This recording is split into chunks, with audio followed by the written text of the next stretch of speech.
long last, the 14 hours of flying non-stop from Singapore to London was over.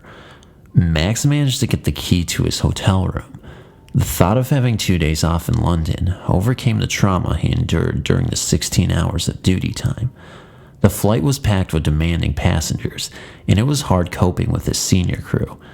After having a shower, Max took a train from Gloucestershire Station and left for Piccadilly Station, the nearest tube station to London Chinatown. Max's favorite duck rice was in a restaurant in Chinatown. He would never fail to visit Chinatown for his favorite dish. The restaurant was crowded with diners from all over the world. It was noisy too. There was only one small table available, and the waiter ushered Max to that table. Chinese tea was served, and before Max could sip his tea, an old haggard-looking lady of European descent sheepishly asked Max whether she could share the table. Max gestured her to only the left seat. She took a bow and thanked Max. The old lady and Max had placed their dinner order, and it took a long time before their dinner was served. While waiting for their meals, Max and the old lady did not speak to each other, except for the occasional smile they exchanged with each other. After dinner, the old lady was pleasantly surprised when Max paid for her meal. She insisted on paying Max, but Max politely declined to accept. During the time when they were waiting for their dinner to arrive, Max noticed that the old lady was dressed in old tattered clothing. The dress was old and patched up, but it looked clean. She had an old, worn-out handbag.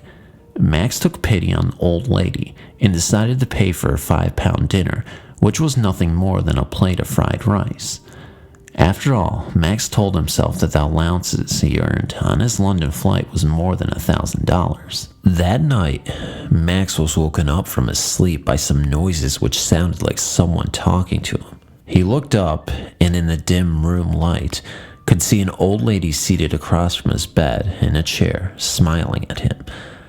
Max noticed it was the same old lady who had shared his table at Chinatown. At this point, Max could feel the goosebumps all over his body. He was scared stiff, but the old lady lifted up her hands, smiled, and vanished into the thin air. Max could not sleep and remained so until dawn. Back at Singapore a week later, Max found out that his wife was pregnant. They had always wanted a baby, but Max's wife could not conceive. They have been married for a couple of years, and the knowledge that his wife was pregnant was indeed good news. The following news his wife was pregnant, Max also won a big sum of money by betting on lotteries. Indeed, Max and his wife suspected the old lady whom Max met in London must have given them good luck.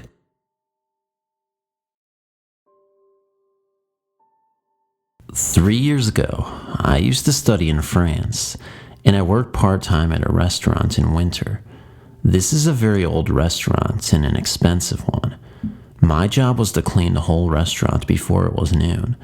So every day early in the morning, around 5 a.m., I used to start my job, and it would take around 2 hours to complete. I like to share the strange experiences I had in this place. In the morning, when I'd start work, it was always dark. Every day the first thing I did when I entered the place was to lock the door from the inside. After this, I turned off the alarm systems and then would turn on the heating systems. Each and every window was kept closed in the building. The restaurant opened at noon, so all the other employees started work after 11 a.m. I mention this to prove that there was no possibility of someone else entering the place from outside playing a role in my experiences. While working there most of the time, I got the feeling I wasn't alone. I remember many instances where I suddenly turned back because I would feel as if someone was behind me, a feeling of thin air brushing me. Most often, I got confused, but never got scared, maybe because I didn't have much time to think about it. When I worked upstairs, the building is 2 stories. Sometimes I heard footsteps coming from downstairs, or heard someone running up or down the staircases, and at those times, I come to the ground floor to see if my boss or the chef had come. Only 3 of us had a key, but strangely enough, Not even once they were present. The next thing I did when it happened was run towards the main door and see if it was locked properly, and it was always locked. Those times, I just eased my mind, telling myself maybe I didn't hear anything. Since no one ever told me about the building's haunted history, I never wanted to believe there were paranormal presences. Other than this, sometimes I heard doorknobs turning. At times, strange sounds from the kitchen were heard, but whenever I checked, nothing was there. This building had some particular locations where it got so cold even though the heating systems were on. When you are at those places, you tend to get the feeling someone or something is always there, and it never moves from there. One of the creepiest places was the huge cellar in the basement. I had to visit the basement often to refill wine. The cellar and the basement were unusually cold. I often felt humming kinds of sounds from the cellar. It is hard to explain how, since these sounds were not heard, but felt. I worked in that place for 3 months, and in all those 3 months, I had noticed lots of strange things happening. My instincts were saying to me all the time that there were entities in that place which never belonged to our world or dimension. Regardless of that, I dismissed this instinct every time. I also need to say, I never ever experienced something which threatened me. If I saw something as a threat, maybe I would have quit my job. Now, sometimes I think that what I did back then by rejecting or neglecting the presence of paranormal entities, I saved myself from lots of unwanted haunting, which might have disrupted my lifestyle. I strongly believe that the fact I never showed any weakness was the main reason I was not harmed or threatened. After 3 months of work, I found a better job which suited my education, so I decided to leave my job. Something happened on the last day of my work which changed my whole attitude towards that building. It was a conversation with a barmaid who was working there for more than a year. The last day, I was waiting for my boss outside the restaurant to get my last pay and bid goodbye. It was almost 11:30 a.m., and one of the barmaids, Sophia, was already there. Since I had the key, I opened the restaurant door for her, and she went in. While I was outside, within 15 minutes, she came back running outside, and I could see she had a pale and panicked face.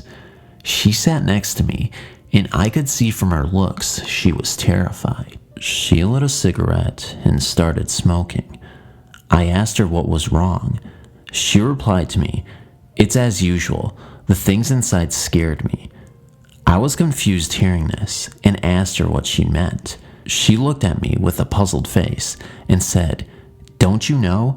Ghosts," and said she heard the usual footsteps and voices. She also said she felt as if someone touched her shoulder from behind. At this point, I noticed she was sweating like hell.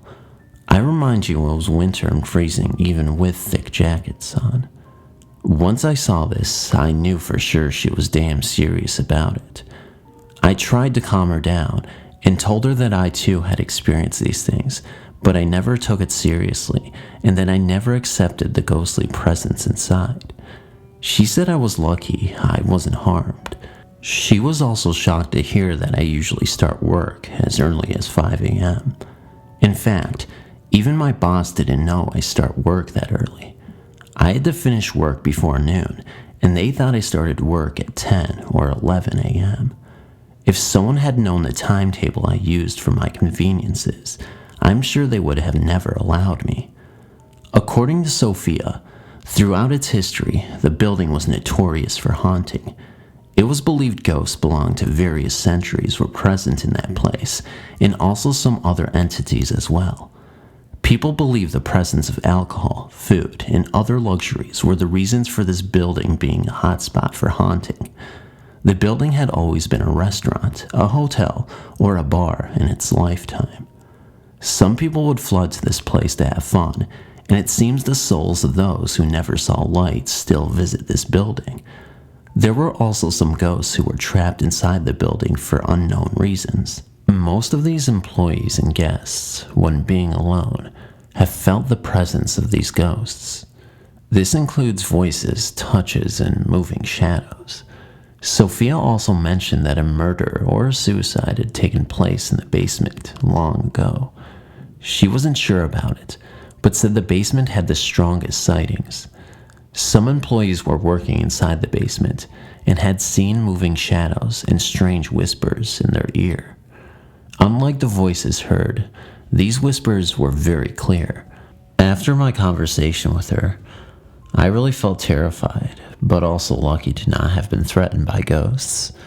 Now, Sophia was only 18 and was one of the fun-loving people in that restaurant who loved playing small jokes, so it was possible that she was trying to fool me. So that afternoon when I met another employee, Adela, who's a friend and was someone respectable in her 60s, I told her about my conversation with Sophia, and this old lady friend confirmed everything Sophia said. She also yelled at me for working so early alone in that building. She said the ghosts were very violent sometimes, and she mentioned an incident. One day when Adela, my boss, and another employee were having their last drink for the day, almost around midnight, suddenly they heard huge bangs and very loud noises from the kitchen. She said it sounded like someone was screaming out of anger. They were all scared because the whole place was locked from the inside, and there weren't others present in the restaurant but these three. Then after around 5 minutes, once everything had calmed, the three of them together with some people from a neighboring hotel had gone to the kitchen to see what had happened. She said the food trolley kept in the kitchen had banged the door for the rear entrance of the restaurant, which was through the kitchen.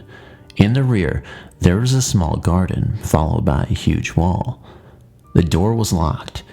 It had occurred to them that something had been banging the trolley against the door. What frightened them was the kitchen knives, which were very sharp, were seen scattered around the kitchen as if someone had thrown them all over the place. Had some employee been present at the kitchen when this happened, then most probably he would have died or severely gotten injured. After this incident, my boss had brought a priest and purified the place, and things have calmed down a bit for some time. Then everything had started up again. Luckily, the kitchen haunting had never repeated.